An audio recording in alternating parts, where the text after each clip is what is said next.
Hi, I'm Dorcas. In this video, I'm going to show you how to use the plugin Contact Form 7.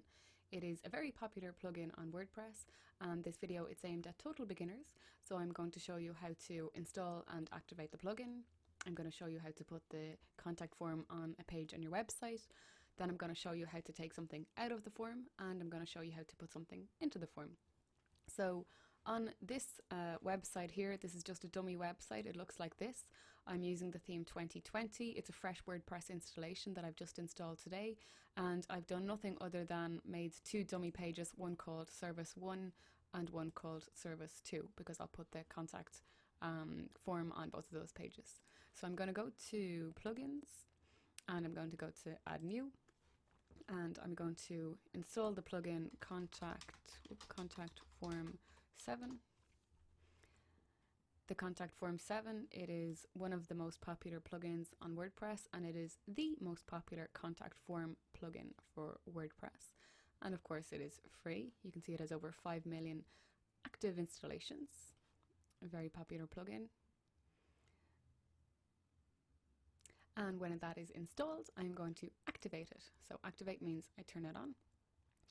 Once it is activated, you'll see that there's an extra thing in the menu here called Contact. So let's click into that. And you can see here there's a Contact Form 1. This is pre-made for me. So that's like the default that is already pre-made for us when we install this plugin. So I'm going to click into this. And you can see there's different tabs up here. So first of all, I'm in this tab called Form. This corresponds to what people see when they arrive on my website. So you'll see here, you can read it, even though it is kind of a bit codey. You can see it has your name, your email, subject, your message, and then submit or send button. And then in mail, this is what corresponds to what I get. So for example, that's my email address there. And of course I could change it here if I wanted to. And you'll notice that it has a lot of these things. These are called short codes. So short code is kind of like a bridge between like proper codes and written text that you can read. So for example, you can kind of guess what's in here. Like that must be your subject. That must be the email of the person who's sending me the email. So, or the email address, I should say. So you can see, for example, the way it says your name. It's really important that you know that whatever is in the form must also correspond to what's in the mail side of things. Otherwise, people could type whatever they want into the form, into the certain fields, and then it could get lost if I don't have the corresponding field being sent to me in the email. So you can see, for example, your name, it's exactly here, and you can see it's your dash name, so it's exactly the same. There's not like one little typo, because, for example, if there was, the whole thing just wouldn't work, or at least that part wouldn't work. So let's first of all do what it's telling us to do at the top. It's saying copy this short code and paste it into your post, page, or text widget content. So I'm going to copy that short code, and then I'm going to open up my pages, and let's click into the Service 1 page, and I am going to scroll down the bottom of this page. By the way, I'm using Gutenberg here, or Block Editor, which is the default page editor in WordPress. So you can see here I've pasted in the contact form. Now let's update that. And let's go to our website and check to see how that looks. So I should see now a contact form at the bottom of this page, and of course I do. And you can see here it has your name required, your email required in brackets, subject, your message, and send. And of course that corresponds to everything that's here: your name, your email, subject, your message, and the send. Now, back to here. So you can see here, this text here, this is just simple text, and that's correspond to here. So this is just like English text. Whereas the field, as in the part where people type out here, so whatever you want to type there, that's my name. If I want to type something there, that corresponds to this part here. And the same way, for example, the email field here, that corresponds to here.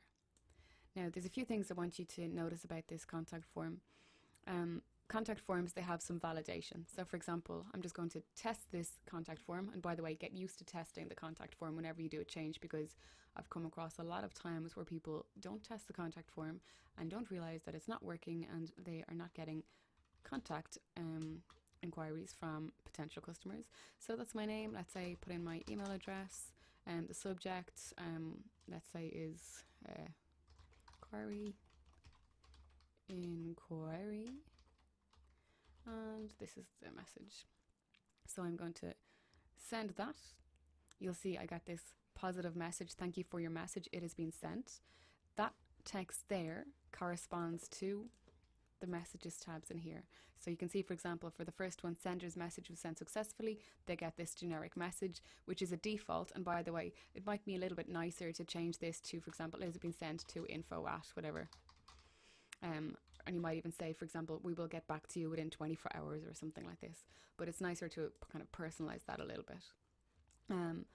Same way you have the successful messages here, you also have the error messages here. So let's just fill in this form again with an error. So for example, I'm going to put in my name. Let's say, for example, I'm going to forget to put in my email, test and test. So you can see here, this field is required. So again, I might change that to make it a little bit more friendly. But let's just show you another form of validation. Not only does it notice if you forgot to put in this required field, but if I put an email address in the wrong format, so for example, let's just say I put in dorcas.com, or let's put in dorcas.ie because that's the domain I actually own. You can see immediately it knows, because it knows that an email address is always in the format something at something dot something, like dorcas@zonua.ie. That's me. So you can see here it knows that the wrong email address has been input. So for example, if I just put in my name like this, again, it'll tell me the email address entered is invalid. So this validation, this has got to do with knowing the type of thing that needs to be typed out here. And you can see here, in here, I can write whatever I want. Whereas here, I have to put in an email address. And that is decided by this bit here. See where it says text, email, text, and then text area? I'm just going to zoom in a bit for you guys, in case you're on a smaller screen than me. So you can see text, that corresponds to this field here, where you just put in text. Then you have, email, that corresponds to this field here, where you only can put in an email. Then text again, so this is just the same. This is the same as this field. You can put in text here and here. And then finally, this is text area. So you can see a text area is bigger than the simple text fields. So that's text area. Okay, so let's say now, for example, I want on this contact or on this inquiry page, let's say, pretend this is all about a service that I offer, and I want people to inquire about this service. I'm going to delete this subject section because it's just a time waster. The most important thing on this website is for people to contact me. I want people to contact me so I can sell my service to them or my product or whatever it is that I do. So this subject part here is just a time waster. I want to get them through this contact field or contact form as soon as possible. So let's get rid of this subject. And it's important that I remember that I have to get rid of it in two places, in the form and in the mail. So here, you'll see I'm being really careful to select all of this text or code. And you can see, for example, I'm not accidentally leaving out one part of it. I'm selecting out everything. And then on my keyboard, I'm going to press backspace or delete. And then, as I said, I've removed that from my form, but now I need to also remove that from my mail that's being sent to me. And you can see this bit here, the subject, I'm going to get rid of that now. So let's just save that and then check how it looks. And now my contact form just says your email, or sorry, your name, your email, and your message. So that looks good. And of course, I should test the contact form each time I do a change. For now, let's say I want to add in a new phone number. So I want people to be able to put in their name and their email and their phone number and their message. So let's go back to here.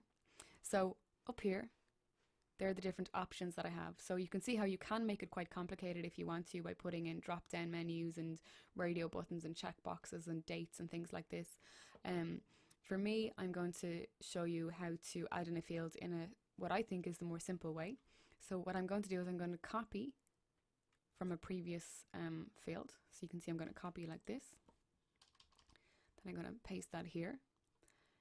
This text here just corresponds to the text above. So for example, I'm going to put in your phone, or maybe your phone number might be nicer. Your phone number. Then here, if you remember, I was saying this is the format that's accepted. So you can see from up here, these are the different options that I have to select from. For example, text, email, URL, tel, number. It could make sense to choose either tel or number here, But just because sometimes people type out phone numbers in different ways. So for example, some people write a phone number like you know, just numbers. Some people write a phone number like for example with pluses, you know, like this, or maybe they might put in like brackets like this and so on. Some people might write for example, call me on this number.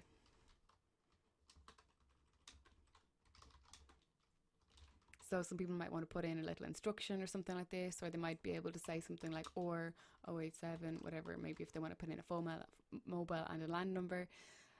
So because people will type out different things here, and I think that's okay, I am going to simply change this to text. So that means they can input whatever they want into this field.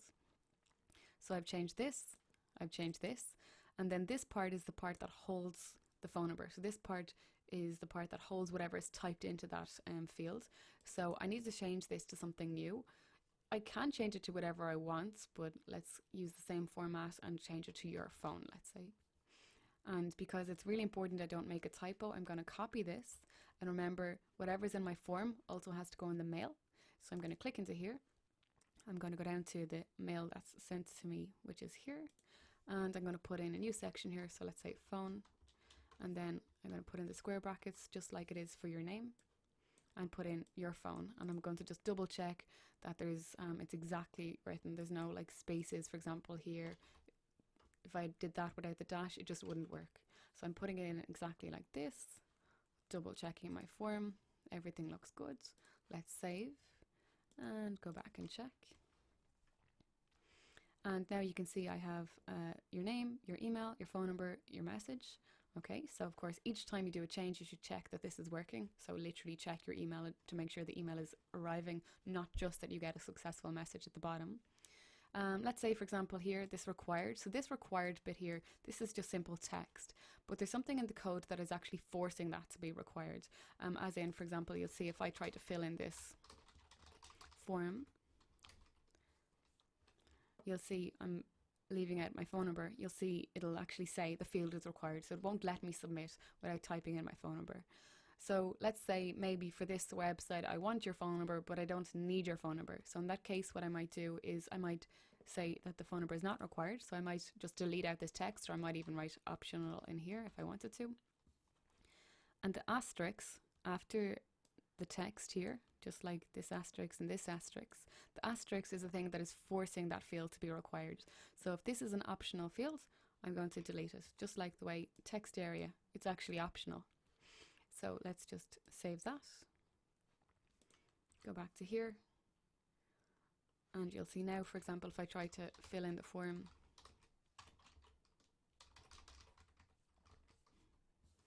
it should send. Thank you for your message. It's been sent. Okay, super.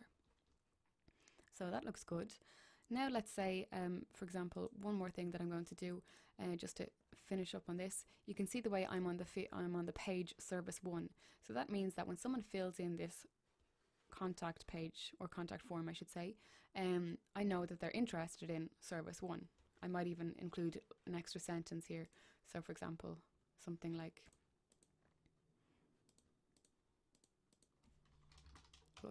wrong to inquire about service 1, please fill in this form. So I could include some kind of nice heading like that. Okay, and okay, let's go there, update it, and I should see this sentence here. Okay, I'd probably make this be a heading, but let's just move on quickly because I don't want this video to be too long. So I've made my contact form. I'm just going to zoom out so we can see the menu normally again. I'm going to click on contact. So you can see contact form 1. What I'm going to do now is I'm just going to rename this as contact form for service 1. And the reason why I'm doing that is because I want to remember that this is the contact page, this is the contact form on this page. Start again. This is the contact form on this page. And I'm going to put in a message here so that whenever this message gets sent to me, I'll know that it came from this page. So I'm going to write, this is just normal text for myself. This form was filled in on the service 1 page. So that's just text for me. So I'm going to know whenever I get an email inquiry from this form that it came from that particular page. So let's save that.